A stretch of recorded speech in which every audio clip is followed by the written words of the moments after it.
ओम। बहुत अच्छे। जो प्रसंग चल रहा है इसमें किसी को कुछ कहना है तो कहिए।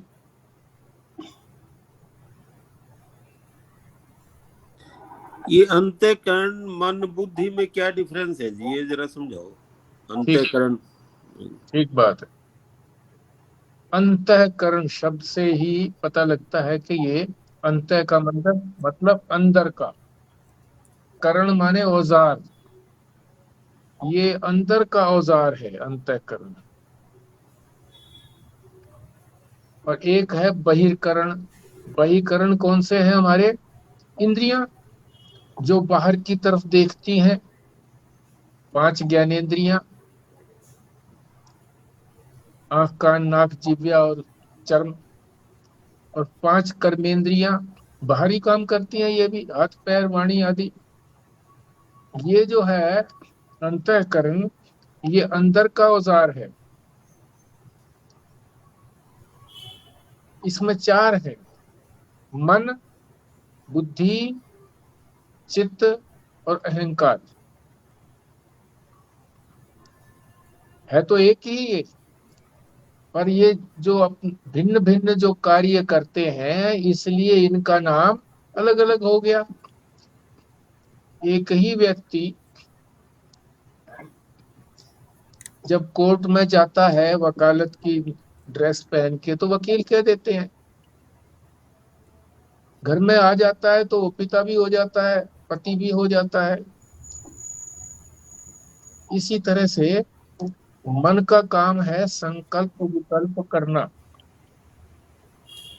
संकल्प विकल्प करना, क्योंकि हम कोई भी कार्य करने से पहले उसके बारे में सोचते हैं। ऐसा कर ले तो फिर विकल्प आएगा उसके अंदर, नहीं ऐसा करना तो ठीक नहीं है, ऐसे करने में ये आएगी दिक्कत। तो मन ये काम करता है, संकल्प विकल्प। बुद्धि जो है, जो निश्चय करती है, उसमें विवेक बुद्धि है।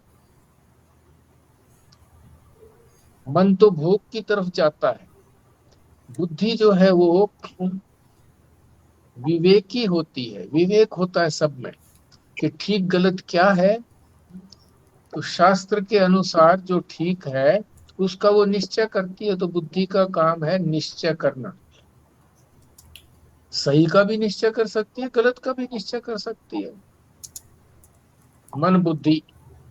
चित्त जो है, जो भी मन के अंदर संस्कार आते हैं, किसी भी वस्तु को हम देखते हैं तो उसका प्रतिबिंब जो है वो हमारे मन पर पड़ता है। फोटोग्राफिक कैमरा है मन,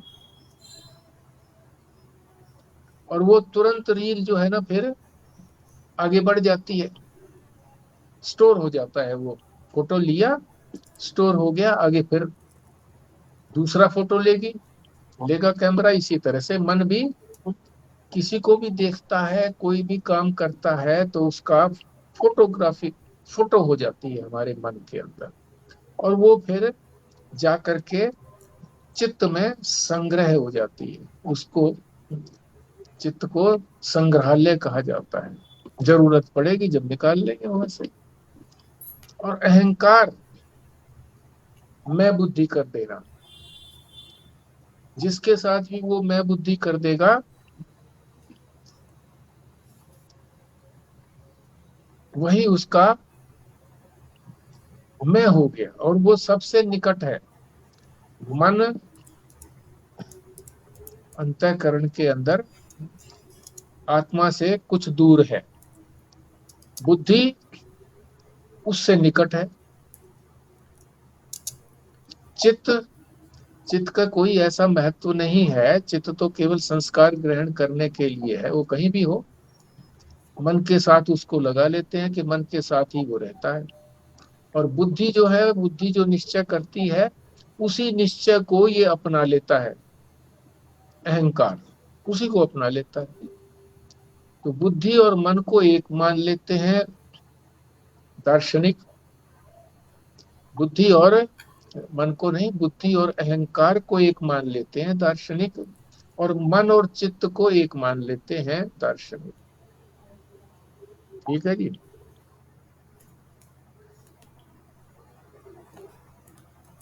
और किसी को कुछ बोलना हो?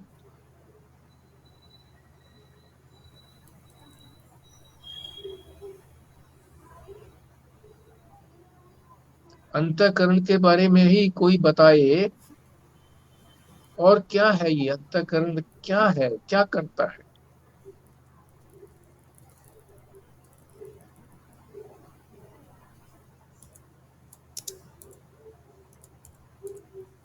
जैसे कैमरे की रील जो है ढकी रहती है, जहां वो एक्सपोज हुई उसके ऊपर फोटो आ गया। इसी तरह से ये अंतःकरण भी एक तरह का शीशा है, जिसके आगे भी ये जाता है, वो फोटो उसमें आ जाती है। शीशे की तरह से है ये।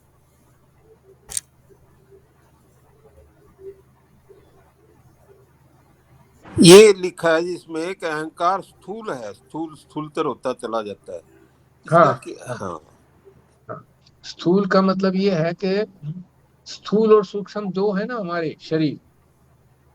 जो हमारा, जो हमको दिखाई देता है शरीर, सबका जो शरीर दिखाई हमको देता है, ये है स्थूल शरीर।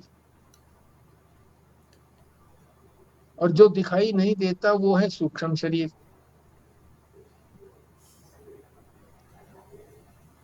तो जब ये सृष्टि बनी थी तो पंचभूत सबसे पहले बने थे। तो पंचभूत पहले सूक्ष्म थे। पृथ्वी, जल, तेज, वायु और आकाश दिखते नहीं थे। उनसे जो था ये हमारा अंतःकरण भी बना, और हमारी इंद्रियां भी बनी, जिनको हम सूक्ष्म शरीर कहते हैं। और पांच प्राण भी बने, पांच ज्ञानेन्द्रियां, पांच कर्मेंद्रियां, पांच प्राण, 15 हो गए। और अंतःकरण चतुष्ट है, चार अंतःकरण में अंग हो गए तो 19। 19 अंग, ये सूक्ष्म शरीर है। अब ये दिखता तो है नहीं, फिर व्यवहार कैसे होगा? फिर परमात्मा ने इसका पंचीकरण किया, एक प्रक्रिया से सारे भूतों को कुछ कुछ मिला लिया। ये भी प्रक्रिया अलग से है, समझने की है ये भी, किसी समय समझ लेंगे कि ये पंचीकरण की प्रक्रिया क्या है। इसलिए किया कि ये दिखाई पड़ने लग जाए। तो ये पृथ्वी, जल, तेज, वायु और आकाश दिखने लग गए, पहले दिखते भी नहीं थे, दिखने लग गए। और इनसे ये शरीर बना, हमारा स्थूल शरीर जो हमको दिखता है। जितने भी पदार्थ दिखते हैं वो सारे स्थूल हैं, जो नहीं दिखते हैं वो सूक्ष्म है। तो स्थूल से स्थूलतर होता चला गया। पहले अहंकार बुद्धि में आया, मन में आया, फिर इंद्रियों में आया, और फिर जब शरीर में आया तो स्थूल हो गया। अंतःकरण से इंद्रियां स्थूल है, और इंद्रियों से शरीर स्थूल है। इसीलिए कहा है कि स्थूल से स्थूलतर होता चला गया।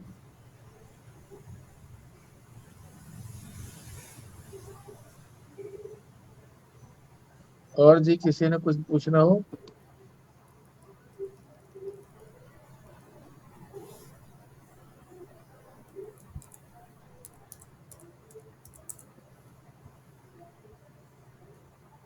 ठीक है,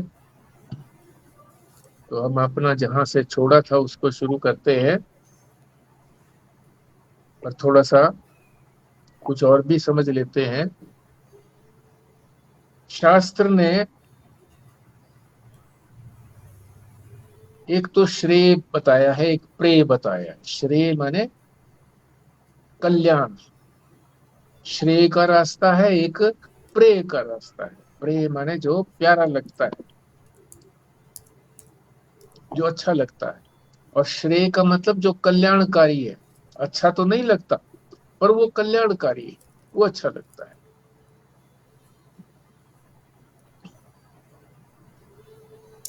तो श्रेय मार्ग के अंदर दो धाराएं हैं।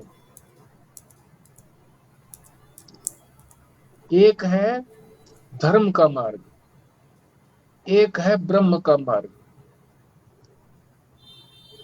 तो ये आगे पीछे हैं, अलग अलग नहीं है। धर्म मार्ग जो है वो पहले है, उसके बाद फिर ब्रह्म मार्ग आता है। धर्म का क्या मतलब है? क्या करना, ये तो है धर्म। और क्या नहीं करना, ये है अधर्म। तो ये शास्त्र बताता है। अपने आप नहीं डिसाइड कर सकते हम क्या धर्म है क्या अधर्म है, क्या करना चाहिए क्या नहीं करना चाहिए। ये हमारी बुद्धि पर निर्भर नहीं है। बुद्धि पर निर्भर होता तो शास्त्र बताता ही नहीं इसको। क्योंकि जब हम अपने आप ही कर लेंगे तो शास्त्र का क्या रोल रहा? शास्त्र तो वो बात बताता है कि जो हम अपनी बुद्धि से प्राप्त नहीं कर सकते, पता नहीं लगा सकते, धर्म को पता नहीं लगा सकते। जब ये धर्म मार्ग पर हम चलते हैं, आगे चलते हैं, आगे चलने के बाद फिर शुरू होता है ज्ञान मार्ग, जिसको ब्रह्म मार्ग भी कहते हैं। ब्रह्म पर पहुंचने का मार्ग। आगे पीछे है ये दो धाराएं, अलग अलग धाराएं नहीं है, आगे पीछे की धारा है। गंगा जी को भी गोमुख पर गोमुख की धारा, फिर आगे उत्तरकाशी की धारा, फिर आगे हरिद्वार की धारा है? इस तरह से नामकरण हो जाता है। तो जो असुर लोग हैं,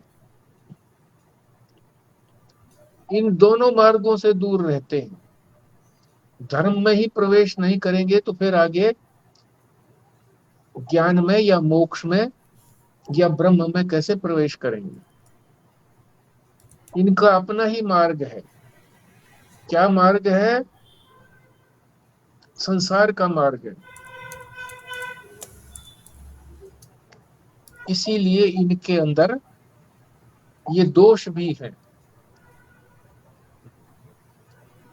कौन से दोष हैं? अहंकार, बल, दर्प, काम यानी कामना, क्रोध,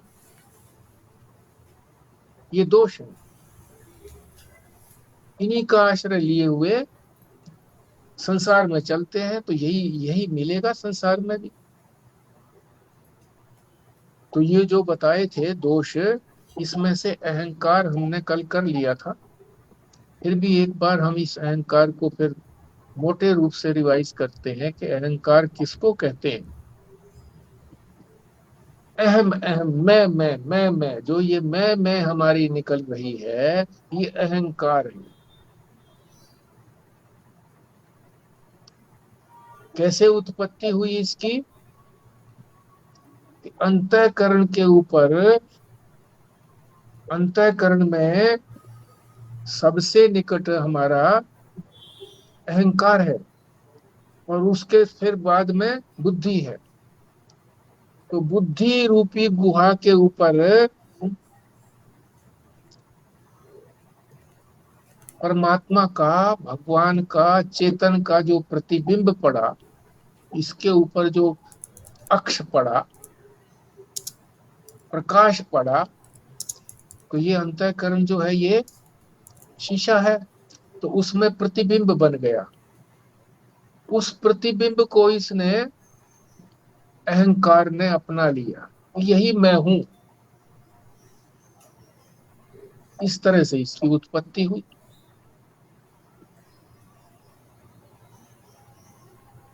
फिर क्या हुआ?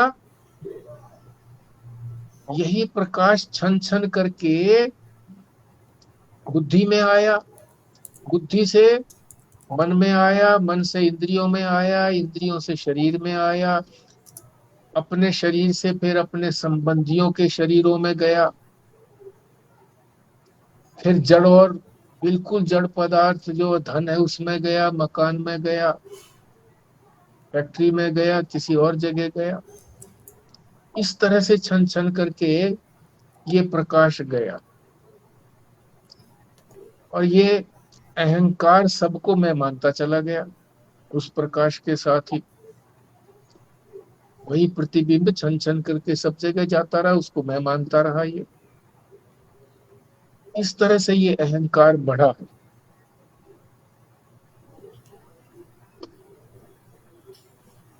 यानी अपना मैं मानता चला गया कि ये मैं हूं, ये मैं हूं।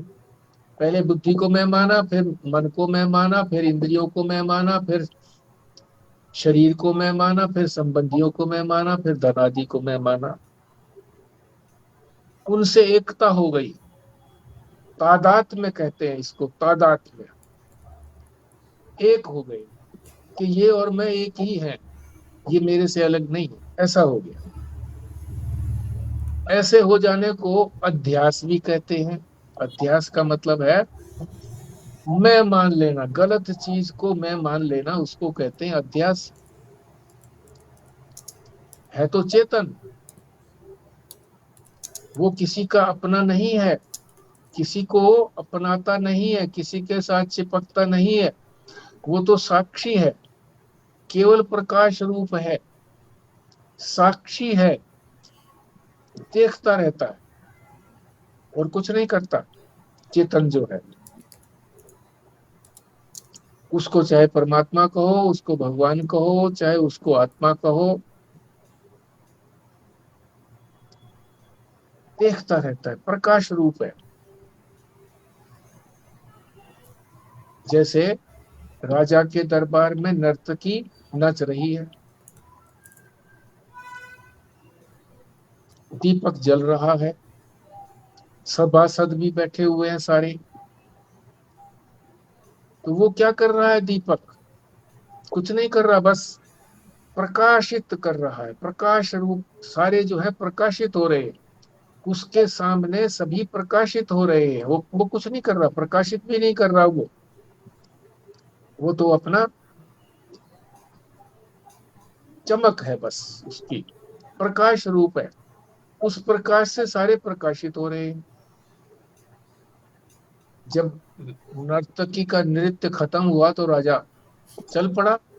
राजा के पीछे उसके मंत्री, सभासद और दूसरे और जो थे दर्शक, वो सारे चल पड़े।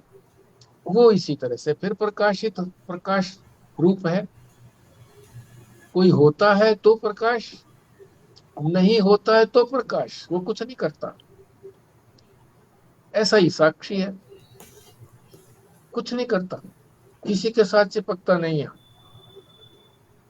तो है तो स्वरूप उसका साक्षी, चेतन का। पर जब इनके साथ चिपक जाता है तो इनको अपना मैं मान लेता है, तादात में हो जाता है कि यही मैं हूं, मैं यही हूं, शरीर ही हूं, इंद्रियां ही हूं, मन ही हूं, बुद्धि ही हूं।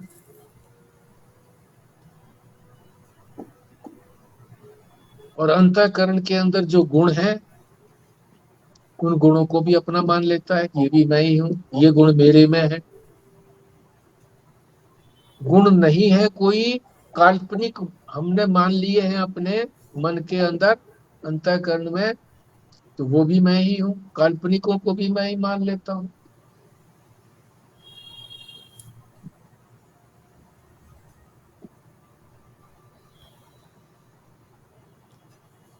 इसी तरह से स्थूल शरीर में भी जो गुण है वो सारे अपने गुण मान लेता है।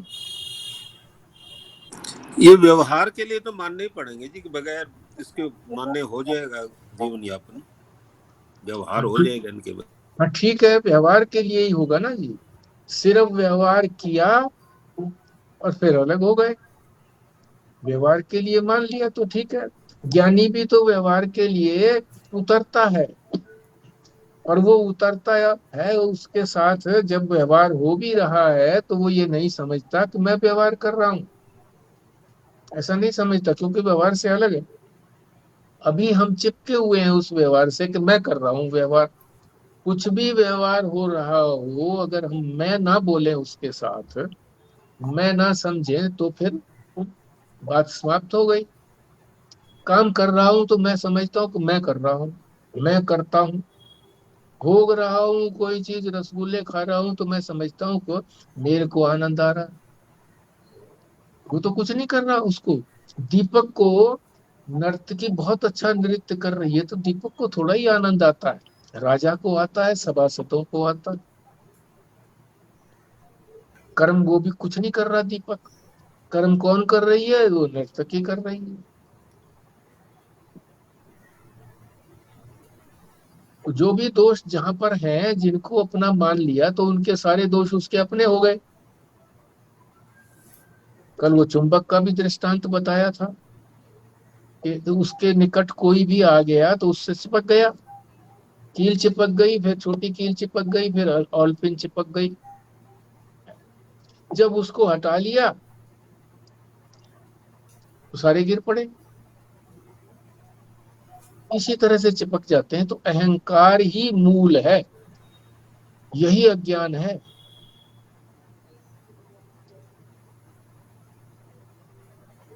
किसी चीज को भी मैं मान लेना, गलत चीज को, जो मैं हूं नहीं, मैं तो हूं चेतन, मैं तो हूं आत्मा। पर मान लिया मैंने उससे अतिरिक्त किसी भी अनात्मा को, ये तो आत्मा है, किसी भी अनात्मा को मैं मान लिया,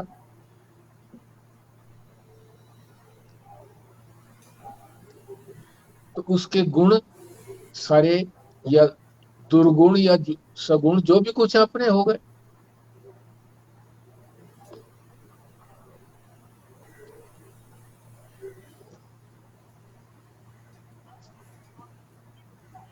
यही जो है अहंकार, इसी को अविद्या के नाम से कहा है, अज्ञान के नाम से कहा है। सारा जितना भी कष्ट है हमको होते हैं सारे, इन सब का कारण यही है अहंकार ही। सारे जितने भी दोष हैं हमारे अंदर, सब मैं मानने से ही है, कि मैं कामी, मैं क्रोधी, मैं मान लिया। तो पंजाबी महात्मा कहा करते थे, एक होता है इकरारी मुलजिम। मुलजिम अगर खुद ही इकरार कर ले कि मैं तो दोषी हूं जी, मैंने कत्ल किया, तो उसको सजा से कौन बचा सकता है? जज भी नहीं बचा सकता उसको, क्योंकि उसने खुद कहा है कि मैं तो मुजरिम हूं।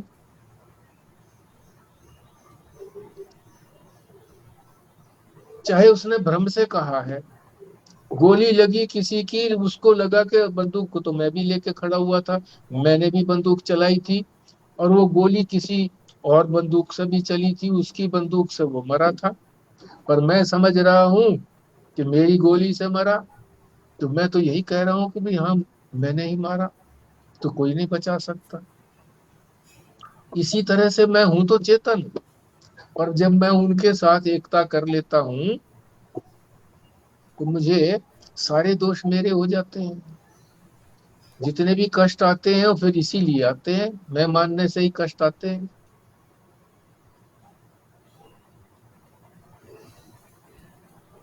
शरीर को मैं मान लिया तो शरीर में सुख होगा,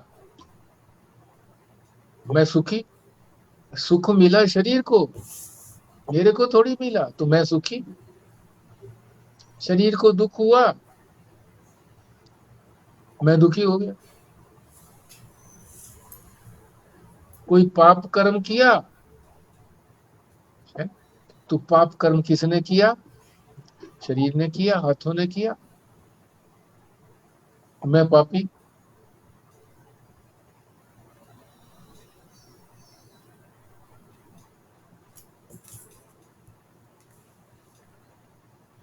इस मैं से अपना अध्यास हटा दें तो बात समाप्त हो गई। मरने पर सबका अध्यास हट जाता है, मैंपना। शरीर के साथ कोई मैंपना नहीं रहता, ना अंतःकरण के साथ कोई मैंपना रहता।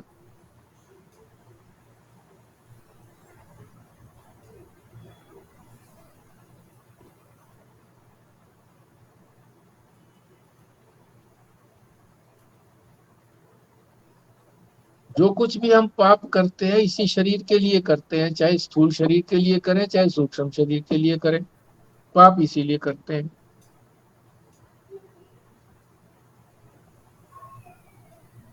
पर हम आगे की नहीं सोचते, पाप करते हैं जब, आगे क्या होगा।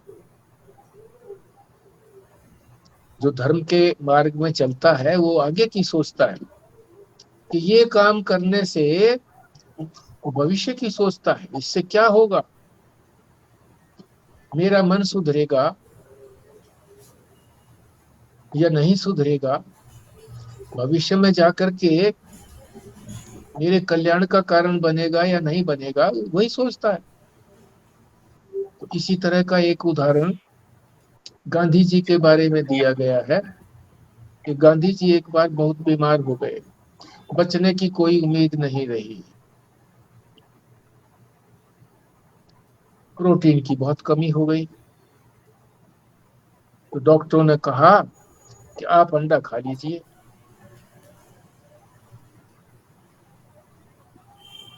गांधी जी ने डॉक्टर से पूछा कि तुम्हारे पिता जिंदा हैं? बोले जी नहीं। दादा? वो भी जिंदा नहीं है। तो उनको अंडा खिला करके तुमने क्यों नहीं बचा लिया जो मुझे बचा रहे हो?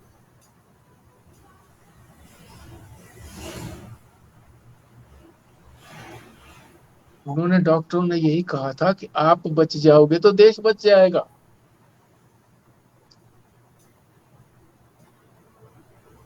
वो कहने लगे कि देश,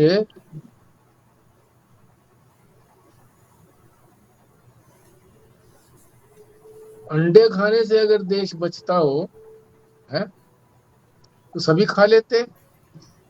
अंडे खाने से देश नहीं बचता है। अंडा नहीं खाया। उन्होंने कहा कि मुझे आगे का डर लगता है, जब मैं मरूंगा तो यमराज के डंडे खाने पड़ेंगे। मैं डंडे खाना नहीं चाहता,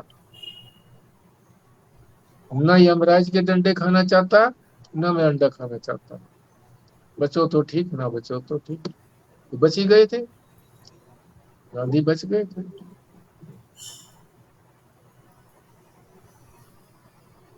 अब ये अहंकार क्या क्या गुल खिलाता है इस बात को बता रही है।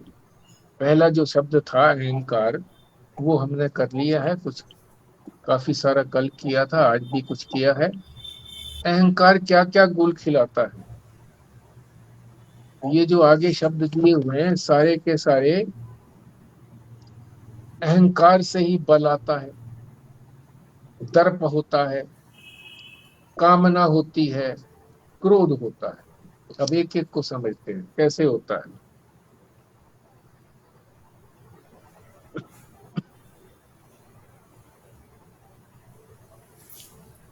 आत्मा में कोई बल नहीं होता। आत्मा बल नहीं देती है उसको, अहंकार को, पर उसके साथ होने से अहंकार में बल आ जाता है। तभी तो वो सारे काम करवाता है।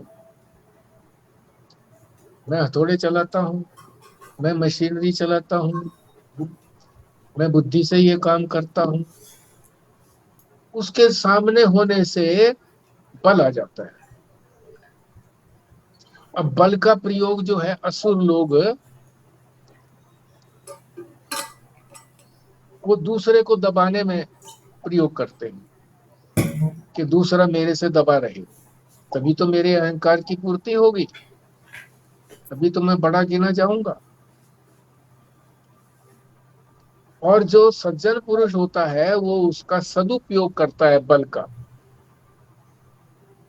क्या करता है सदुपयोग? शम दम, अपने मन को रोकता है, इंद्रियों को रोकता है, और भी है शम दम उपरति, शरीर को भी रोकता है।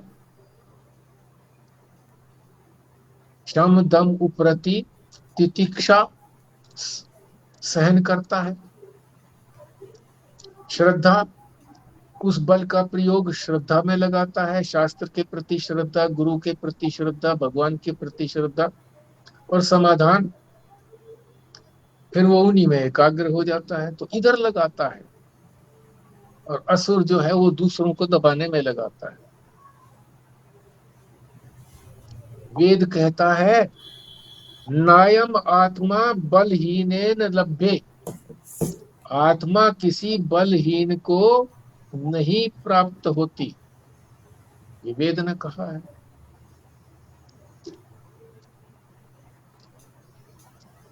तो बल किस में आएगा?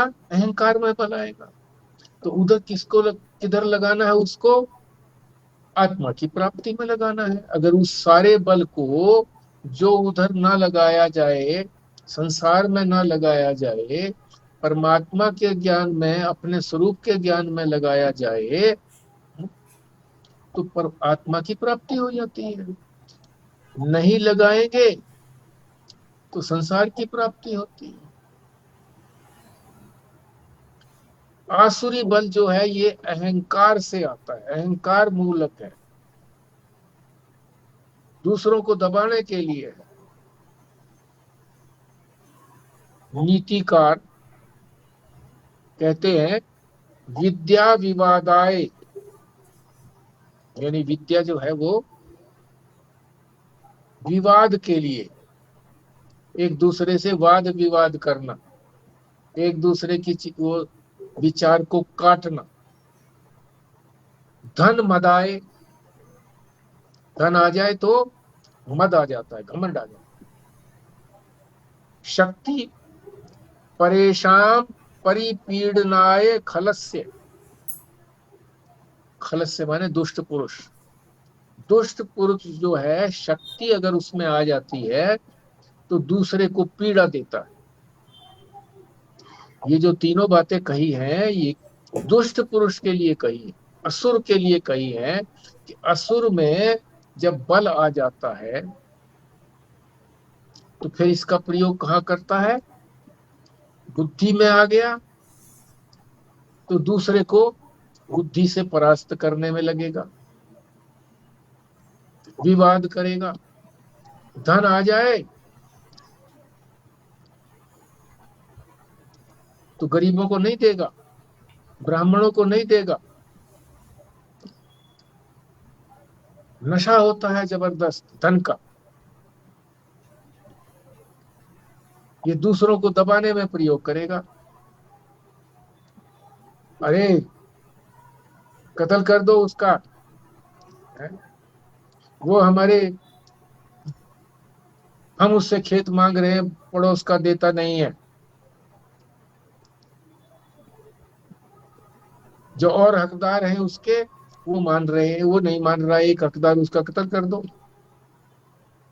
धन है हमारे पास, रिश्वत दे करके हम छूट जाएंगे, वो मर जाएगा तो बाकी जो हकदार उस जमीन के हैं, पड़ोस वाली जमीन के, वो तो मानने को तैयार है। तो इस तरह से प्रयोग करता है। नशा होता है धन का। हिंदी के किसी कवि ने कहा है कनक कनक ते 100 गुनी मादकता अधिकाय। एक कनक का अर्थ होता है सोना, दूसरा कनक जो है इसका अर्थ होता है धतूरा, यानी सोने की धतूरे से 100 गुणी मादकता होती है। 100 गुना नशा देता है धन। कैसे देता है? सोना जब आ जाता है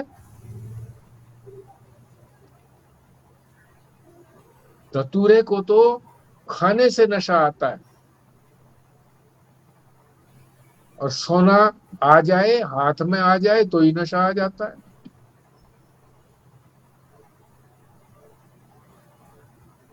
इसलिए खल पुरुष जो है, असुर लोग जो हैं, वो शक्ति का भी प्रयोग जो है ना दूसरे को दबाने के लिए करते हैं। ज्ञान के लिए नहीं करते शक्ति का प्रयोग, विद्या का भी ज्ञान के लिए प्रयोग नहीं करते। धन आ जाए तो दान नहीं देते, जो सत्पुरुष है, धन आ जाता है तो वो दान देते हैं। संत मत में किसी ने कहा भी है इसी तरह से, जितना धन आए उसको बांटो, पर जिसने परमात्मा ने दिया है वही फिर और देगा।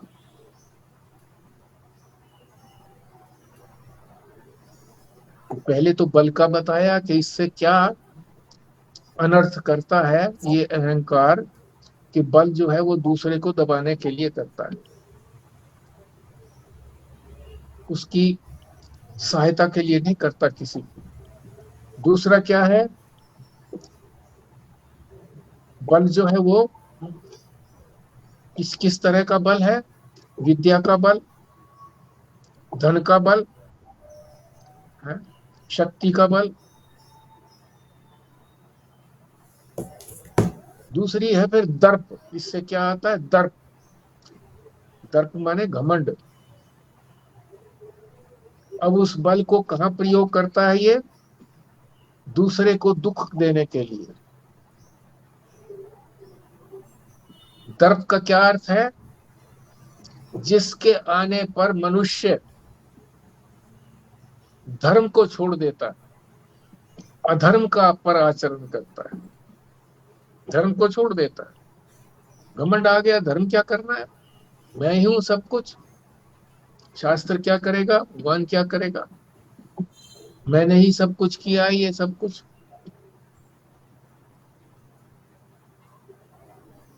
और जब मन के अनुकूल कोई काम होता है तो बड़ा प्रसन्न होता है, वाह मैंने तो बाजी मार ली, मेरा कोई क्या कर सकता है।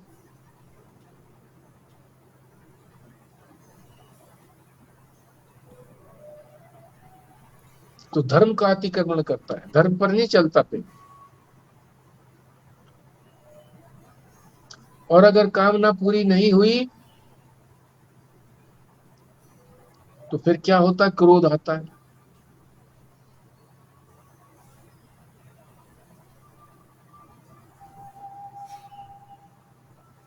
और क्रोध आता है तो फिर वो क्रोध दूसरों पर उतरता है, अपने पर तो उतरेगा नहीं। तो दर्प आता है अहंकार से, अहंकार ही दर्प को लाता है। और दर्प आने से उसमें कामना होती है,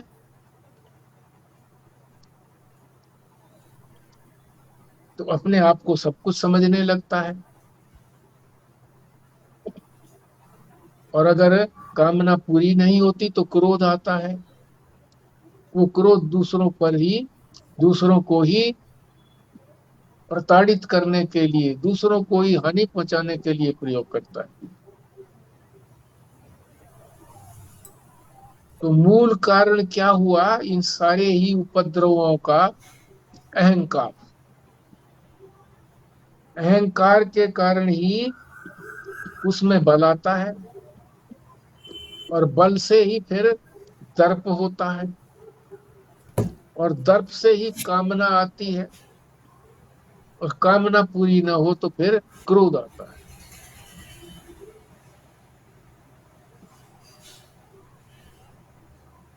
और ये जो कोई न कोई हमारे अंतःकरण में डेरा जमाए हुए ही रहता है।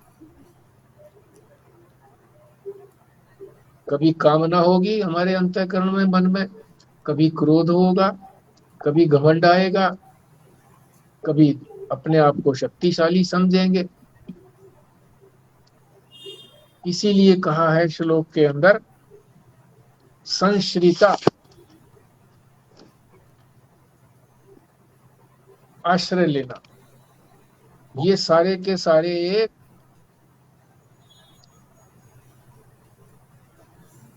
अंतःकरण में ही होते हैं, आश्रय लिए हुए होते हैं। अहंकार भी अंतःकरण में ही होता है, बल भी अंतःकरण में ही आता है, फिर शरीर में जाता है, पहले मन में आएगा, बुद्धि में आए, बुद्धि में आएगा, मन में आएगा, फिर इंद्रियों में, शरीरों में जाएगा। फिर दर्प भी इसी तरह से, कामना भी, क्रोध भी, ये सब यहीं से चलते हैं, फिर जाकर के ये इंद्रियों में प्रवेश करके शरीर में प्रवेश करते हैं, फिर दूसरे शरीरों में भी जाते हैं। दूसरे शरीरों में कैसे? हमारा कोई संबंधी बड़ा मंत्री बन गया, कैबिनेट मंत्री, तो वहां तक चला गया, बल चला गया, वहां पर घमंड भी आ गया, अब कामना भी आ गई कि हाँ जो कुछ चाहेंगे हम करवा लेंगे। नहीं पूरा हुआ तो क्रोध भी आएगा उसके ऊपर। तो सब वहीं पर शरण लिए हुए हैं ये, अहंकार, बल, दर्प, काम और क्रोध।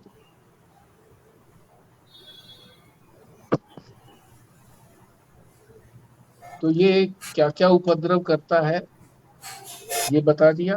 अब आगे चलते हैं। आत्म परदेश देहेशु, एक शब्द आया इसमें दूसरी पंक्ति में, आत्म परदेहेशु, इसका क्या अर्थ है?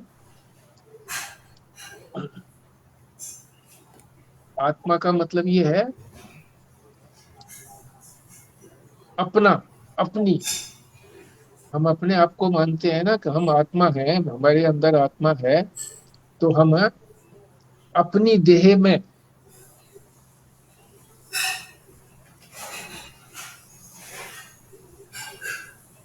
और पर देह दूसरे की देह में। तो क्या बताया कि आत्मा हमारी देह में भी रहती है और दूसरों की देहों में भी रहती है। आत्मा सर्वत्र रहती है, देहों से अतिरिक्त भी रहती है, देहों के बाहर भी रहती है, देहों के अंदर भी रहती है। और जहां हमने देह की एक सीमा मानी हुई है कि ये हमारी चमड़ी जो है यहाँ तक तो मैं हूं, मेरी देह है, और फिर कहीं आगे दूसरे की जो चमड़ी शुरू होती है वहां उसकी देह है, उस चमड़ी में भी है, देह के अंदर भी है और देह के बाहर भी है, सर्वत्र विद्यमान है आत्मा। आत्मा कहो उसको, परमात्मा कहो, ईश्वर कहो, आत्म रूप से सब में विद्यमान है, सबके अंदर वही आत्मा विद्यमान है। ये इसका अर्थ है आत्म परदेहेषु, आत्मा अपने में भी और दूसरों की देहों में भी, पर देह में भी, सब जगह विद्यमान। अब यहाँ एक बड़ी महत्वपूर्ण बात कहने जा रहे हैं।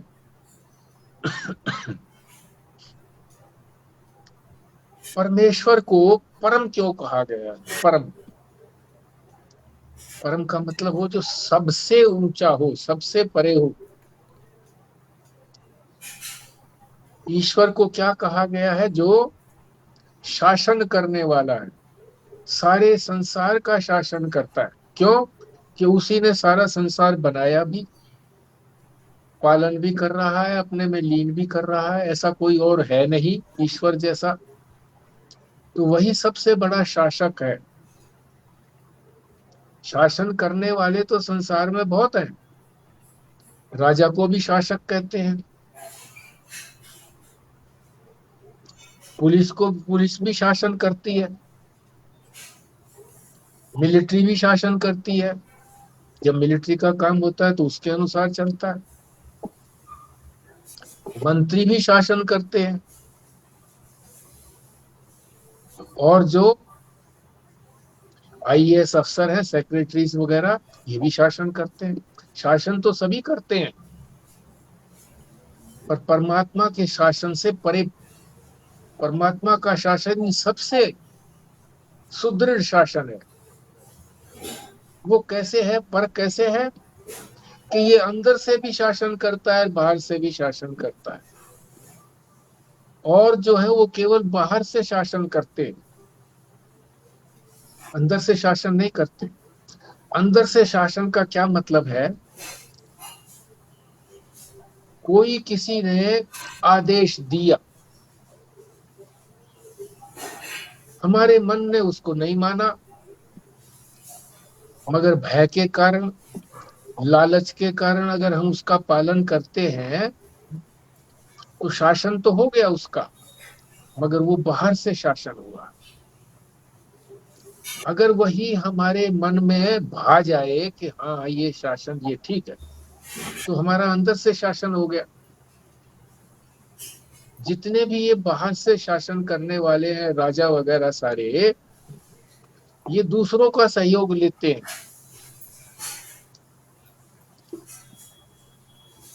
अन्य का सहयोग लेते हैं। अन्य का सहयोग का क्या मतलब? हमारे अपने मन का सहयोग नहीं लेते, दूसरों का सहयोग लेते हैं और शासन करते हैं।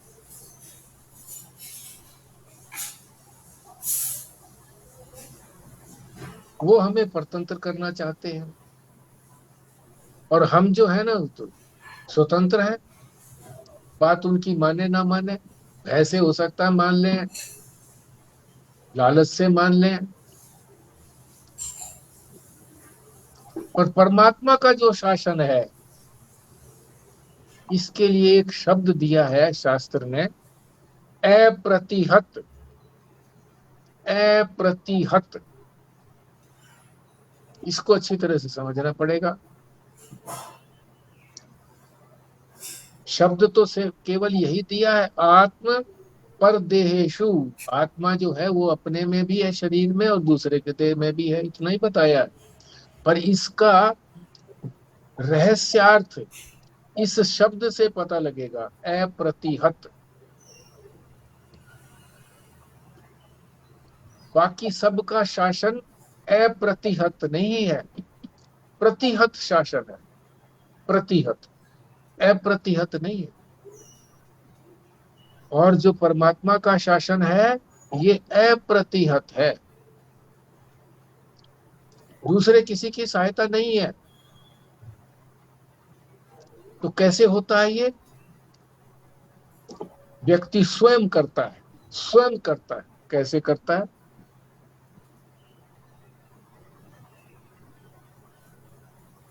परमेश्वर का शासन अप्रतिहत इसलिए है कि हमसे अलग होकर हमारा शासन नहीं करता वो।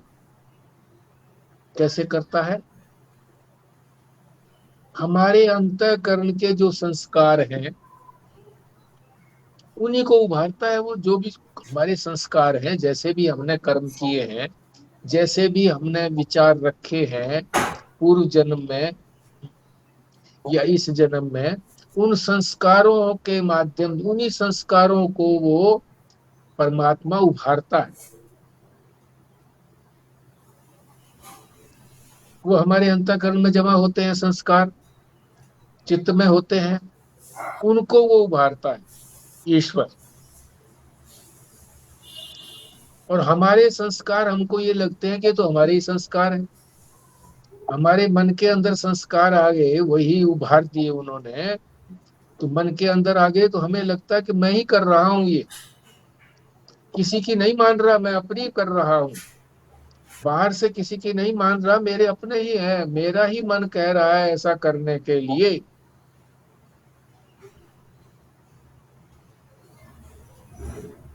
हम कर रहे हैं इसलिए हमको लगता है कि हम तो स्वतंत्र हैं।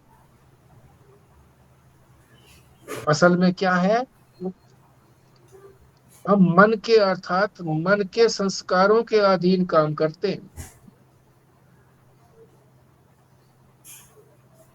जो बाहर से शासक हैं, वो हमारे मन तक नहीं पहुंच पाते। परमात्मा जो कि हमारे अंदर बैठा है, सब जगह है, सबके शरीरों के अंदर है, तो वो अंतःकरण में भी है। अंतःकरण के अंदर जो संस्कारों को उभारता है, और जैसे भी संस्कार हमारे होते हैं उसी के अनुसार हम काम करते हैं। तो जब कोई परमात्मा को उसके प्रारब्ध के अनुसार, व्यक्ति के प्रारब्ध के अनुसार सुख देना होता है, कि अब इसके प्रारब्ध में सुख लिखा है, तो शुभ संस्कारों को वो ऊपर उभारता है। शुभ संस्कार सुख देते हैं, सुख देने वाले होते हैं। तो वो संस्कार जब उभरे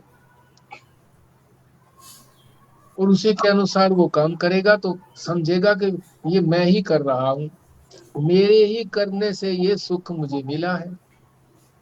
और जब उसके दुख दुख का प्रारब्ध होता है, क्योंकि शरीर जो मिला है परमात्मा ने दिया है, ये सुख और दुख भोगने के लिए दिया है। जब दुख का प्रारब्ध उसका आगे आता है कि अब इसको दुख देना है, इस शरीर को दुख मिलना है, तो फिर वो अशुभ संस्कार उभारता है।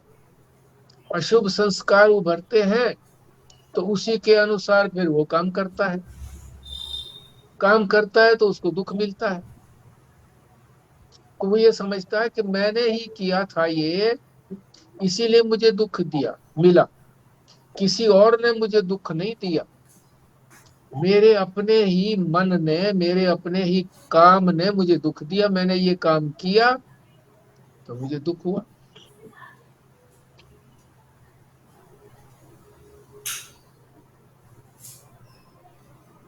अंतःकरण में जब पुण्य के संस्कार हमारे,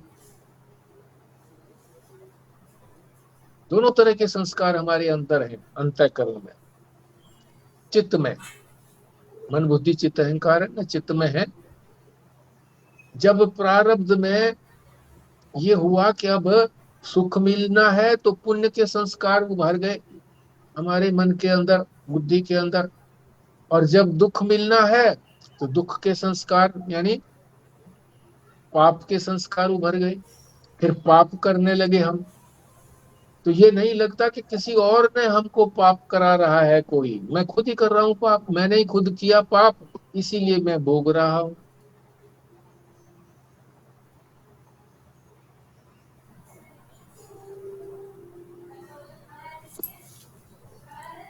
हम ये समझते हैं, फिर अपना ही, हम जब अपने ही मन से चलते हैं तो यही समझते हैं कि मैं अपने आप ही चल रहा हूँ, बाहर से कोई मुझे चला नहीं रहा, मेरा कोई शासन नहीं कर रहा, इसलिए मैं विरोध भी नहीं करता।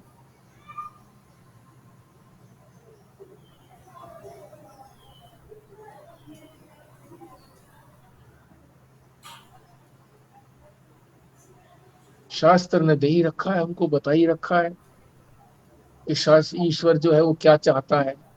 वो जो चाहता है ईश्वर, वो उसने शास्त्र में भर रखे हैं। और जिसने शास्त्र के संस्कारों को अपने अंदर भर लिया तो भगवान फिर वही संस्कार उत्पन्न करेगा। पुण्य के संस्कार, पुण्य के संस्कार ही इकट्ठे होते हैं। शास्त्र की बात को मानेंगे तो पुण्य होगा, शास्त्र की बात को नहीं मानेंगे तो फिर पाप होगा। आवाज धीरे तो करना। भगवान ने शास्त्र के अंदर अपनी आज्ञाएं दे रखी हैं कि ये करो, ये मत करो। तो पुण्य के संस्कार इकट्ठे हो गए तो सुख मिलेगा, तो उसे लगेगा कि भाई मैं ही सुख, मैंने ये काम किया तो मुझे सुख मिल रहा है। बाहर से उसे ये नहीं लगेगा कि मुझे कोई आदेश मिल रहा है।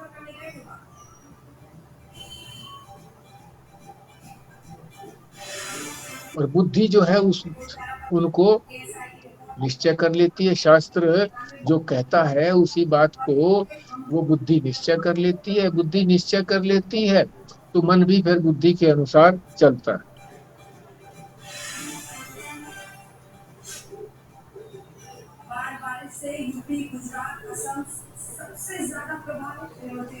इस प्रकार का शासन और कोई नहीं कर सकता,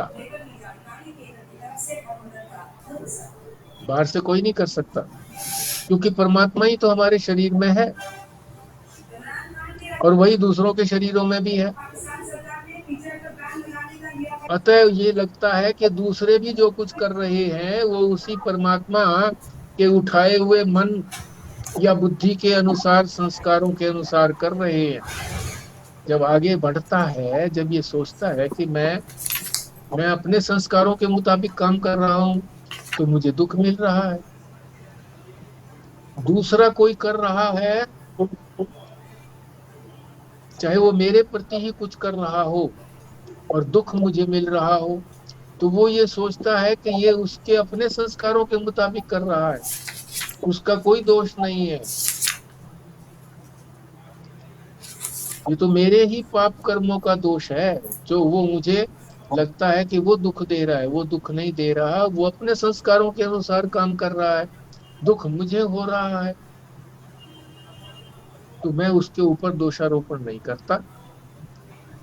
और धीरे धीरे फिर सबके अंदर एक ही आत्मा समझ में आती है, तो फिर किसी प्रकार का कोई द्वेष नहीं रहता,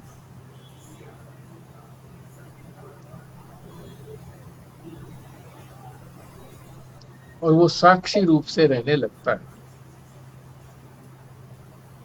तो इसको थोड़ा सा साक्षी रूप का कल करेंगे हम, साक्षी रूप समझाएंगे कि हमारा जो अपना चेतन है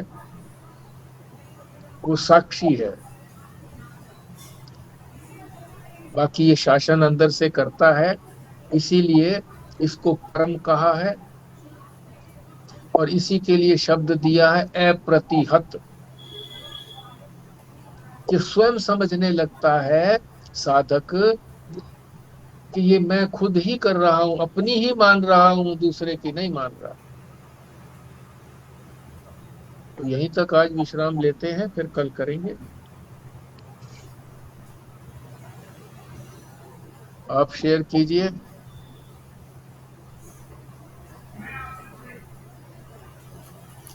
एक वो भजन भी है, वो भाई साहब गाया करते थे। वो भजन पता नहीं कहाँ गुम हो गया, कि वो इस तरह से बैठता है हमारे अंदर कि हमको ये लगता है कि हम ही सब कुछ कर रहे हैं।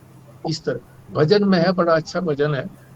तो किसी को कुछ अता पता हो तो, नहीं तो कोशिश करते हैं फिर वही पता लगने के लिए। हमने तो वो वही सुना था जी, इसने शंकी ने भी सुनाया था, जो करना हाँ था सो हाँ, कर लिया, अब क्या बाकी रहा। ना ये नहीं, ये तो अलग चीज है। ये इस बात को नहीं बता रहा। शंकी से ही पूछेंगे, उसके पास कोई ना कोई होगा भी इस तरह का भजन। वैसे उसका जो भी कुछ था, भाई साहब की जो भी कोई कापियां पापियां थी, किताबें थी, उनका एक शिष्य था, वो डीटीसी में काम करता था, उसने फिर छोड़ दिया डीटीसी से, रामपुरे में रहता है, वो गुजर है।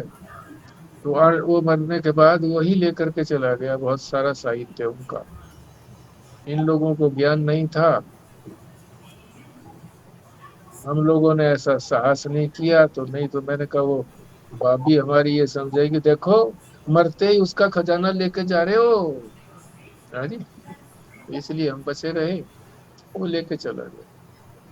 चलो पता करते हैं, पता लगे तो यही इसी बात को ही वो उजागर करता है भजन। और कोई बोलना चाहे? ये जो आज आपने बातें बताई ना, इससे ये लग रहा है कि जैसे हम कर्म करने में स्वतंत्र नहीं हैं। बिल्कुल ठीक बात है।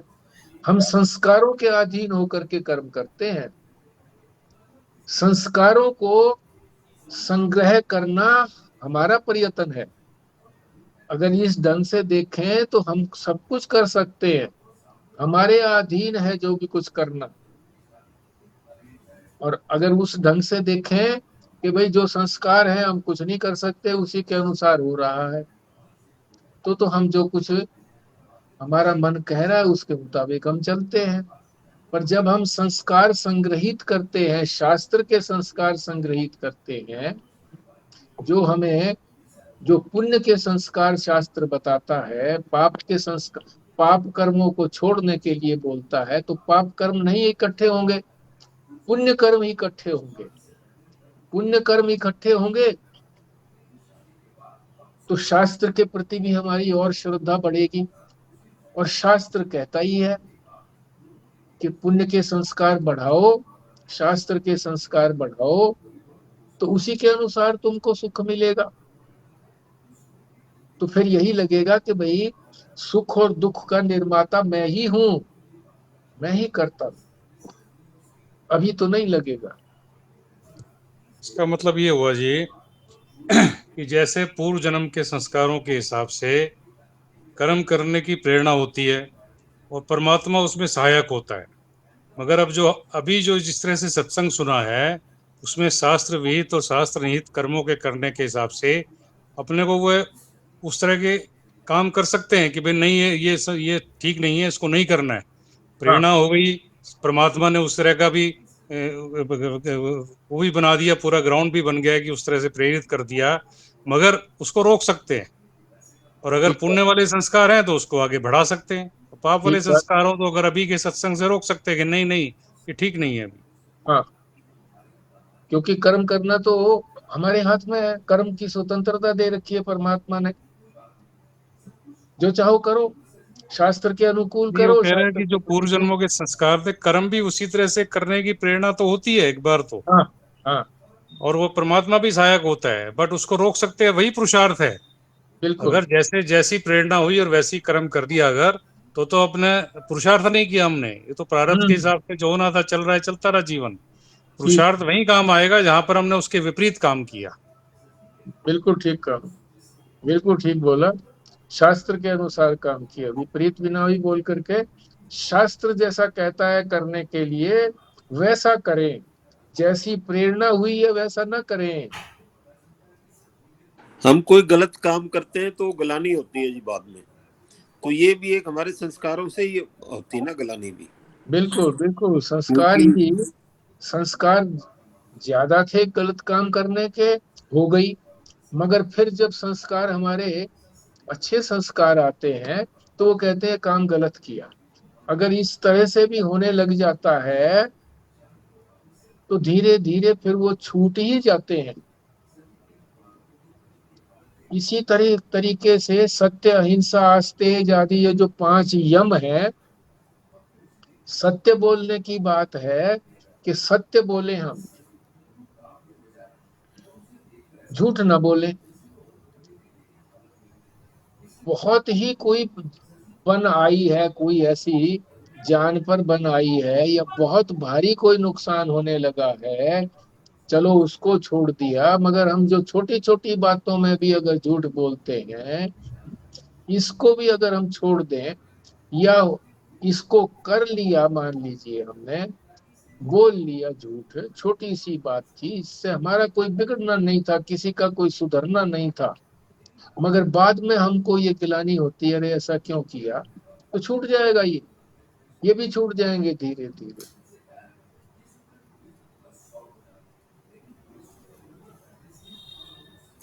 ऐसा बहुत बार होता है कि हम कोई गलत काम करते हैं, फिर ग्लानि होती है, फिर हम अगले दिन फिर से वही गलत काम करते हैं, फिर से ग्लानि होती है, पर ऐसा कई बार चलता भी रहता है। फिर क्या करें? तो ग्लानि जो है वो गंभीर रूप से ग्लानि नहीं होती हुई, पश्चाताप नहीं करते कि आगे से ऐसा नहीं करूंगा, ऐसे संकल्प नहीं करते, कुछ न कुछ उसके अंदर अच्छाई देखते हैं कि हाँ ठीक है जी, इतना तो लाभ हो ही गया मेरा झूठ बोलने से, ज्यादा लाभ नहीं हुआ तो थोड़ा तो हो गया लाभ, ऐसा सोचते हैं, मन में ऐसा बना रहता है।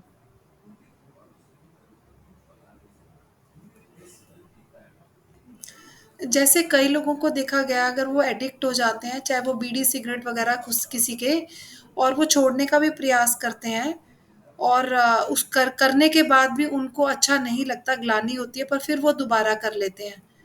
हम्म। तो फिर ऐसे में क्या किया जाए? वो तो अभ्यासिक सुख है, अभ्यासिक, अभ्यास से सुख आने लगा है, सुख उसमें है नहीं।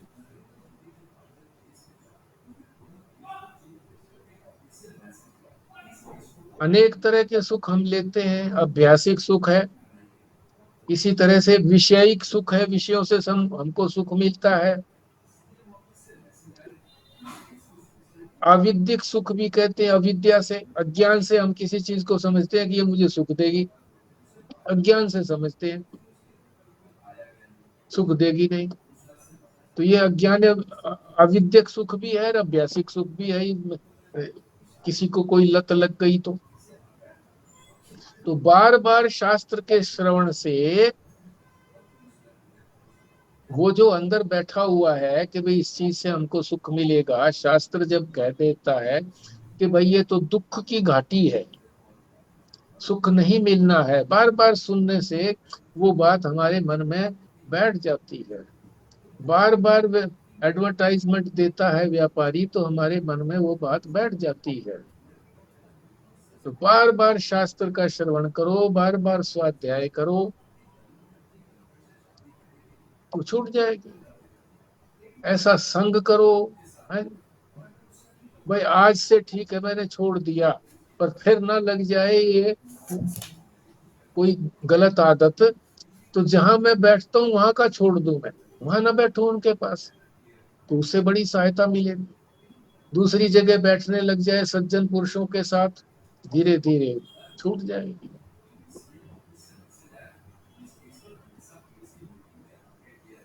साइकिल तोड़ना होता है। जैसे डॉक्टर लोग जो हैं वो भयानक दर्द जब होता है तो वो ओपियम का इंजेक्शन देते हैं, वो साइकिल टूट जाता है एकदम। नहीं तो वो साइकिल ऐसे कैसे चलता रहता है। दर्द हुआ, शरीर में संकोच हो जाता है, मांसपेशियां संकोचित हो जाती है, कॉन्ट्रैक्ट होती है, फिर और दर्द होने लगता है, फिर दर्द होता है, फिर और कॉन्ट्रैक्ट होती है। इसी तरह से ये चलता रहता है, घड़ी के पेंडुलम की तरह से। तो एक बार रोक दो उसको तो रुक जाएगा। दर्द का इंजेक्शन दे दो, रुक गया। फिर नहीं होता, फिर उसका परमानेंट इलाज करो। टेम्परेरी इलाज तो यही है ना कि भाई बैठने लग जाओ फिर सज्जन पुरुषों के संग में। और फिर ये है कि भाई सज्जन पुरुषों के संग में तो सज्जनता की बातें मिलेंगी, और धीरे धीरे वो सज्जनता की बातें, शास्त्र की बातें हमारे मन में संग्रह हो जाएंगी, तो वो परमानेंट इलाज हो जाएगा।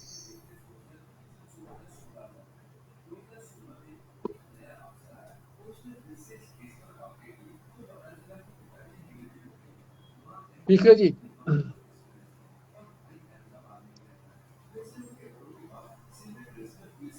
भारद्वाज साहब करिए पूर्णाहुति।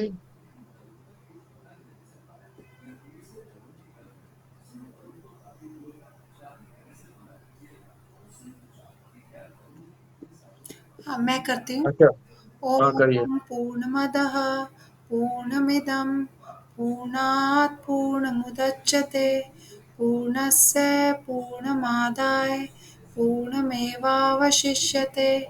ॐ शान्तिः शान्तिः शान्तिः। नारायण नारायण। नारायण जी, नारायण जी।